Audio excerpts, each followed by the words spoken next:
اسلام کی بنیادی عبادات کیا ہے؟ ان کو بنیادی کہنے کی کیا وجہ ہے؟ جواب: اگر ہم اسلام کی بنیادی عبادات پر قرآن و سنت کی روشنی میں نظر ڈالیں تو وہ عبادات یہ ہے: نماز، زکوٰۃ، روزہ، حج۔ انہی بنیادی عبادات اس لیے کہا جاتا ہے کہ یوں تو اسلام کے ہر حکم کی تعمیل عبادت ہے، چاہے اس کا تعلق اللہ سے ہو یا اس کے بندے سے، بلکہ مکمل اسلامی زندگی بسر کرنے والے آدمی کا ہر کام، حتیٰ کہ خرید و فروخت، اٹھنا بیٹھنا، کھانا پینا، پڑھنا، سب ہی عبادات ہے۔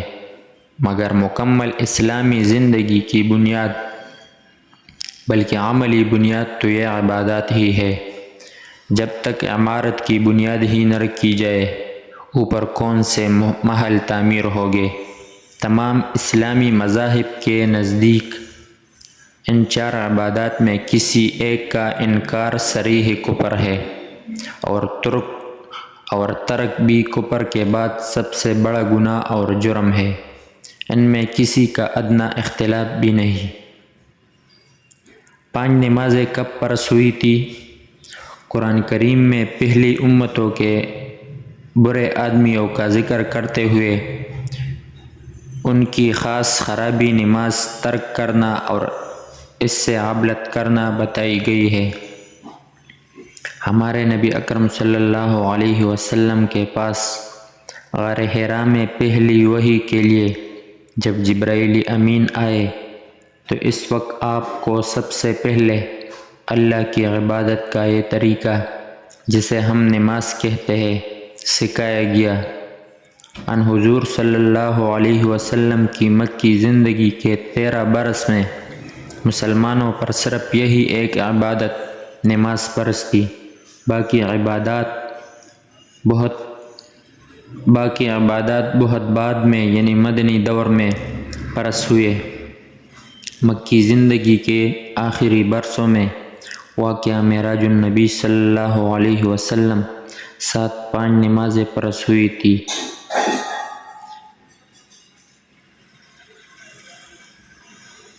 فرض رکعت سے کیا مراد ہے؟ دن رات 5 نمازوں میں کل کتنی رکعت فرض ہے؟ حضور اکرم صلی اللہ علیہ وسلم کے زمانے میں اسے صلاۃ مکتوبہ یعنی فرض کی گئی نماز کہتے تھے، اور یہی وہ نماز تھی جو حضور اکرم صلی اللہ علیہ وسلم نے مدنی دور میں ہمیشہ باجماعت ادا فرمائی۔ ابتدا میں ہم نے نماز رکعتیں 2 اور بعد میں 4 ہونے کا ذکر کیا تھا۔ ان 5 نمازوں میں 17 رکعتیں فرض ہے۔ فجر کی 2 رکعت فرض، ظہر کی 4 رکعتیں، عصر کی 4 رکعتیں، مغرب کی 3 رکعتیں اور عشاء کی 4 رکعتیں فرض ہیں۔ نظام صلاۃ کی ساری تفصیلات ان حضور صلی اللہ علیہ وسلم سے تواتر کے ساتھ ثابت ہے۔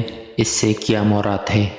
جواب: نماز کا مفصل نظام، حد اوقات، وضو، اذان، تکبیر، جماعت، رکعت، قیام، رکوع، سجود، تشہد، سلام، نماز پنجگانہ کے علاوہ زائد نفلی نمازوں، تہجد، اشراق وغیرہ کے اوقات، جمعہ، عیدین اور جنازہ وغیرہ خاص نمازوں کی ساری تفصیل خود رسول اکرم صلی اللہ علیہ وسلم سے عملی تواتر یعنی ساری امت کا ایک دوسرے کو کرتے دیکھ کر سیکھتے سکھاتے چلے جانا کے ساتھ ثابت ہے۔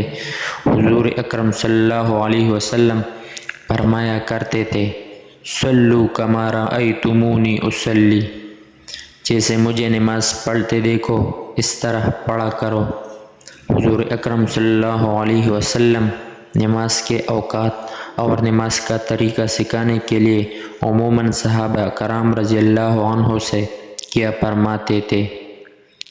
جواب: جب عرب سے قبائل کے وفد اور لوگ اسلام قبول کرنے مدینہ منورہ آتے تو اکثر ان حضور صلی اللہ علیہ وسلم انہیں 2 دن پاس ٹھہرا لیتے، ایک دن 5 نمازیں اول وقت میں پڑھا دیتے، دوسرے دن ہر نماز اپنے آخری وقت میں پڑھاتے، پھر رخصت کرتے وقت فرماتے تم نے ہر نماز کا اول اور آخری وقت معلوم کر لیا، جاؤ اب انہی اوقات کے اندر نماز پڑھا کرو۔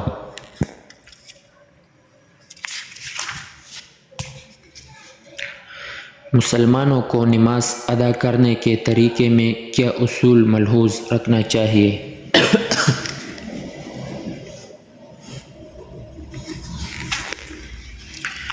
نماز میں توجہ الی اللہ اور خشوع و خضوع اور یکسوئی وغیرہ نہایت ضروری امور ہے، بلکہ نماز کی اصل روح اور غرض و غایت ہے۔ یہ باتیں کیسے حاصل ہو، اس کا کم از کم طریقہ یہ ہے کہ نماز پڑھتے وقت اپنے منہ سے نکلنے والے ایک ایک لفظ پر آپ خیال رکھیں کہ اب میں فلاں لفظ بول رہا ہوں، اس سے توجہ ادھر ادھر نہیں جائے گی، لفظوں کی طرف رہے گی۔ آپ پوری نماز کا ترجمہ یاد کر لیں، یہ کوئی ایسا مشکل کام بھی نہیں ہے۔ نماز پڑھتے وقت ان الفاظ معانی کو ذہن میں رکھیں تو بھی آپ اللہ تعالیٰ سے رابطہ کی ایک لذت محسوس کریں گے۔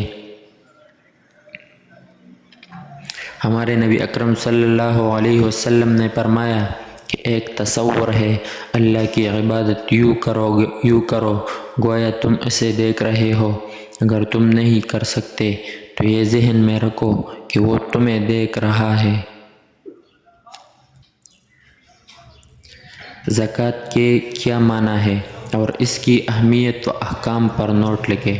جواب: زکوٰۃ کے معنی: زکوٰۃ عربی زبان کے جس فعل سے نکلا ہے، اس کے معنی ہے پلنا پھولنا، بڑھنا، زیادہ ہونا اور پاک صاف ہونا۔ زکوٰۃ کسی چیز کے نہایت عمدہ اور بہترین حصے کو بھی کہتے ہیں۔ اصطلاح میں زکوٰۃ ایک مالی عبادت ہے جس میں شریعت نے مال کی مقدار، زکوٰۃ کی شرح اور اس کے مصارف کا تعین کر دیا ہے، یعنی اپنے مال میں سے مقررہ قوانین کے مطابق ایک حصہ لازماً نکالنا۔ زکوٰۃ کے لیے قرآن کریم میں دوسرا لفظ صدقۃ، جس کی جمع صدقات ہے، استعمال ہوا ہے۔ صدقے کا لفظی تعلق صدق سچ سے ہے، اور صدقہ اس مال کو کہتے ہیں جو کسی کو ثواب اور نیکی کا کام سمجھ کر دیا جائے، تحفہ یا انعام یا بخشش وغیرہ کے طور پر نہیں۔ اسے صدقہ اس لیے کہتے ہیں کہ اس سے گویا انسان اپنے مالک اللہ تعالیٰ کے سامنے اپنی عبودیت اور اقرار بندگی کو سچا ثابت کرتا ہے۔ اس لیے ہمارے نبی اکرم صلی اللہ علیہ وسلم نے صدقے کا مفہوم صرف مال دینے کی بجائے زیادہ وسیع کر دیا۔ ایک طویل حدیث میں ان حضور صلی اللہ علیہ وسلم نے انصاف کرنا، کسی کا ہاتھ بٹا دینا، سامان اٹھانے یا سوار ہونے میں مدد کر دینا، اچھی بات کرنا، نماز کی طرف چلنا، راستے سے تکلیف و چیز ہٹانا، کسی بے کس محتاج کی امداد کرنا، بھلائی کا حکم دینا، سب کو صدقہ کہا، حتیٰ کہ فرمایا اور کچھ نہیں کر سکتے تو لوگوں کے ساتھ برائی کرنے سے باز رہنا بھی صدقہ ہے۔ اصطلاح میں اب صدقات کا لفظ عام ہے، یہ واجب اور غیر واجب نفلی صدقات سب پر بولا جاتا ہے۔ زکوٰۃ کی اہمیت۔ اسلام میں زکوٰۃ کی اہمیت کو سمجھنے کے لیے مندرجہ ذیل امور سامنے رکھیے۔ قرآن کریم میں 8 جگہ زکوٰۃ ادا کرنے اور نماز قائم کرنے کا حکم ساتھ ساتھ ملا کر دیا گیا ہے۔ اس کے علاوہ مال خرچ کرنا اور صدقے کے الفاظ سے بھی زکوٰۃ کا حکم متعدد جگہ آیا ہے۔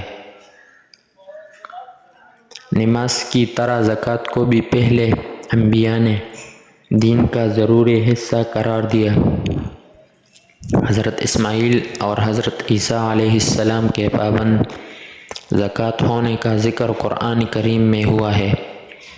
پہلی امتوں کہ نیک لوگوں اور اس امت کے عند اللہ بلند مرتبہ پانے والوں کی ایک خاص صفت زکوٰۃ ادا کرنا اور اپنے مال میں مستحق کا حق ماننا بیان ہوئی ہے۔